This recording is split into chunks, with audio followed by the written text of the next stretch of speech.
Shalom anak-anak, selamat pagi. Bagaimana kabarnya pagi ini? Puji Tuhan ya, pasti keadaan anak-anak dalam keadaan sehat dan selalu kuat, tidak kekurangan suatu apapun. Amin. Ya anak-anak, pada masa pandemi seperti ini, jangan lupa untuk selalu mentaati protokol kesehatan, yaitu dengan 3M. Apa itu 3M?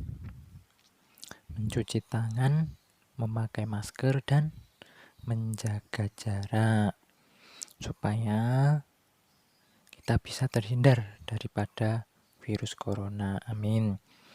Ya, pada pagi ini anak-anak kita mau belajar kembali, yaitu Pendidikan Agama Kristen dan Budi Pekerti kelas 5 bersama Bapak Budianto ya.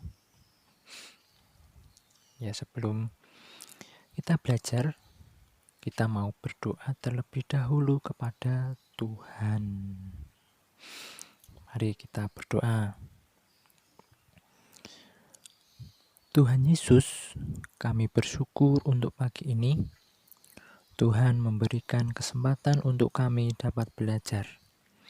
Tuhan tolong berkati kami supaya kami dapat mengerti materi pembelajaran yang akan kami terima.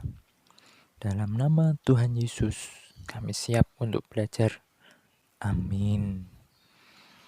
Kita sudah berdoa kepada Tuhan ya anak-anak. Kita mohon pimpinan daripada Tuhan Yesus. Ya, pada pagi ini kita mau belajar pada materi yang terakhir atau materi yang ke-14, yaitu cintailah lingkungan hidup. Dan Alkitabnya terdapat dalam kitab Kejadian pasal 1 ayat 28 sampai 31. Ya, tujuan pembelajaran hari ini anak-anak, yang pertama, peserta didik mampu menjelaskan tanggung jawab manusia memelihara lingkungan. Dan yang kedua, peserta didik mengerti akibat ulah manusia yang tidak mau memelihara lingkungan. Yang ketiga, peserta didik dapat menuliskan puisi atau karangan tentang alam. Itu tujuan pembelajarannya. Dan kita mau awali dengan membaca Alkitab terlebih dahulu ya anak-anak.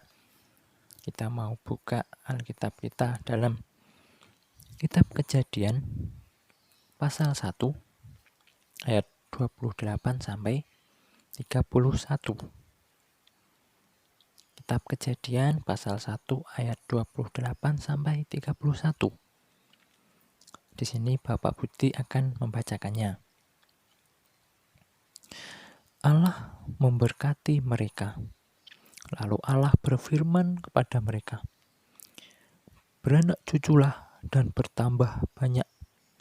Penuhilah bumi dan taklukkanlah itu. Berkuasalah atas ikan-ikan di laut dan burung-burung di udara, dan atas segala binatang yang merayap di bumi." Berfirmanlah Allah, "Lihatlah, aku memberikan kepadamu segala tumbuh-tumbuhan yang berbiji di seluruh bumi, dan segala pohon-pohonan yang buahnya berbiji. Itulah akan menjadi makananmu. Tetapi kepada segala binatang di bumi, dan segala burung di udara, dan segala yang merayap di bumi, yang bernyawa, Kuberikan segala tumbuh-tumbuhan hijau menjadi makanannya." Dan jadilah demikian. Maka Allah melihat segala yang dijadikannya itu sungguh amat baik. Jadilah petang dan jadilah pagi. Itulah hari ke-6. Amin. Ya anak-anak, kita telah membaca Alkitab ini. Kita mau pelajari secara bersama-sama.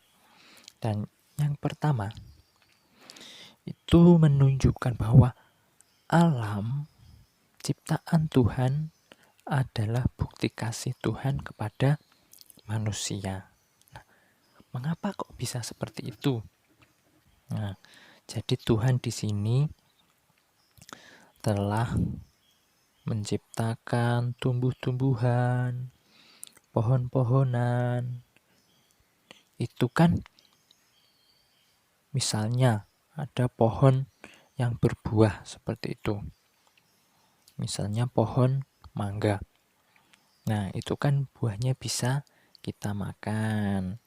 Nah, itu kan salah satu pemeliharaan Tuhan seperti itu. Nah, yang kedua, Tuhan memerintahkan manusia untuk menjaga dan mencintai lingkungan hidup. Nah, jadi Tuhan kan sudah menciptakan tadi pohon-pohonan, binatang yang ada di bumi ini.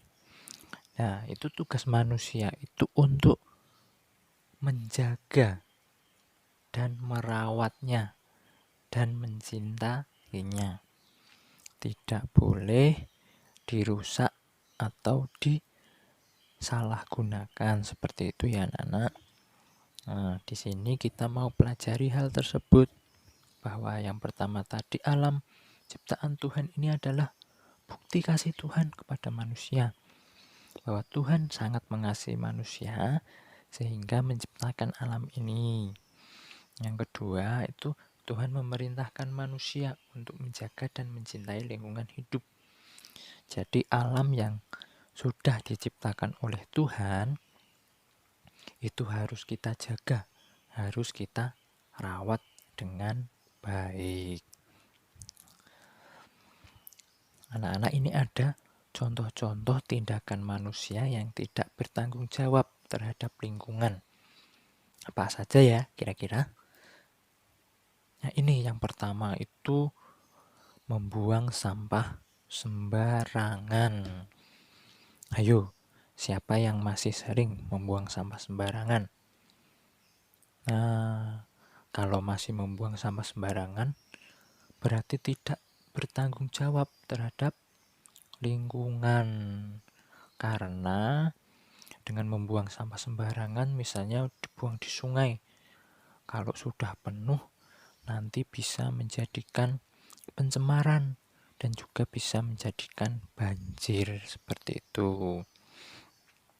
Yang kedua, penebangan pohon secara liar.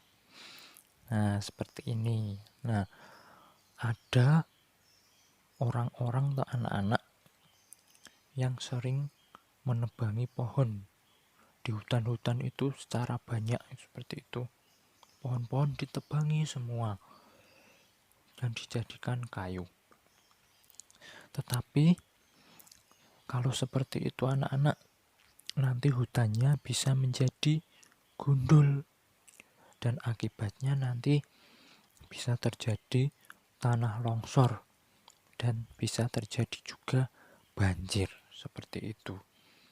Maka dari itu tidak boleh menebang pohon secara liar seperti itu. Itu yang kedua, contoh tindakan manusia yang tidak bertanggung jawab. Yang ketiga, itu pencemaran lingkungan. Nah, seperti ini anak-anak gambarnya. Itu ada asap dari pabrik. Itu asapnya jika banyak seperti itu anak-anak, itu akan mencemarkan udara.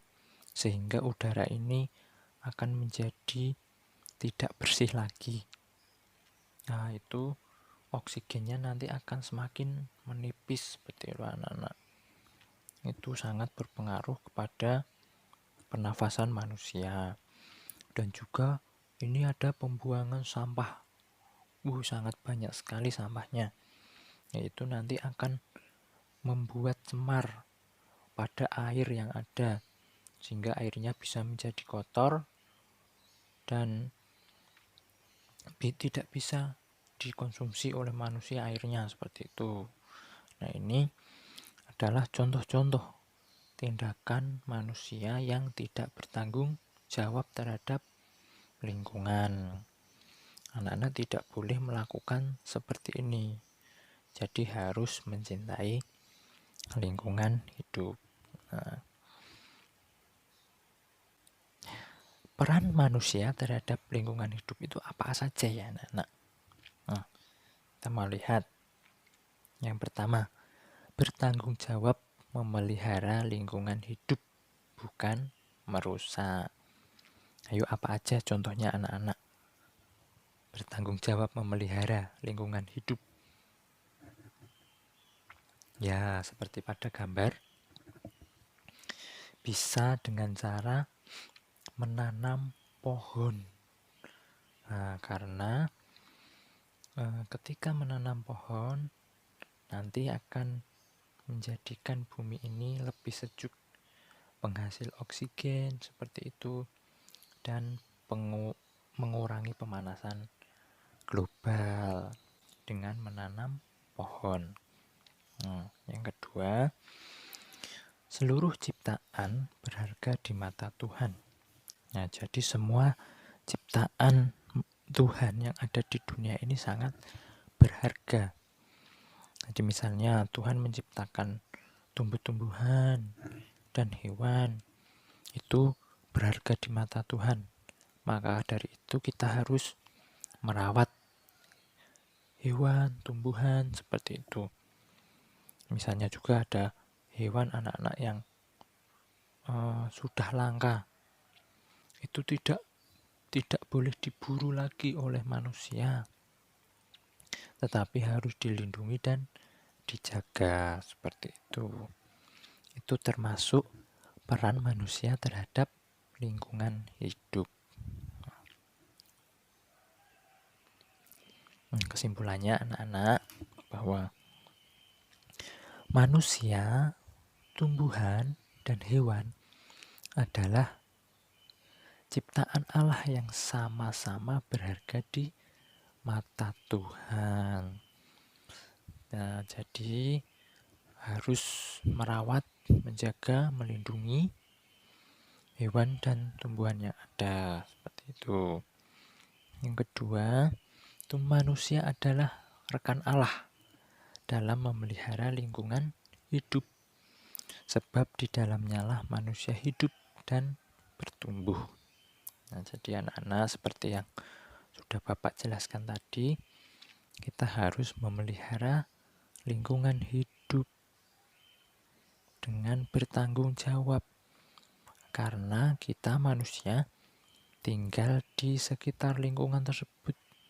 Kalau lingkungannya tidak baik, maka akan berdampak kepada kita semua. Seperti itu. Nah, dengan pembelajaran hari ini, anak-anak bisa lebih menghargai dan mencintai lingkungan yang ada di sekitar kita. Tugasnya anak-anak hari ini, saya ingin sekali anak-anak itu bisa membuat puisi tentang memelihara lingkungan atau puisi tentang alam ini. Jadi anak-anak nanti bisa membuat puisi tentang lingkungan hidup. Kerjakan dengan baik ya. Ya.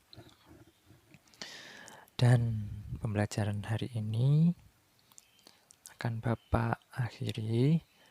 Mari kita akhiri dengan berdoa secara bersama-sama. Mari kita berdoa. Terima kasih Tuhan untuk alam yang indah yang telah Engkau karuniakan kepada kami semua, manusia. Ajarlah kami untuk merawatnya dengan baik, agar kami dapat hidup sejahtera di dalamnya. Dalam nama Tuhan Yesus. Amin.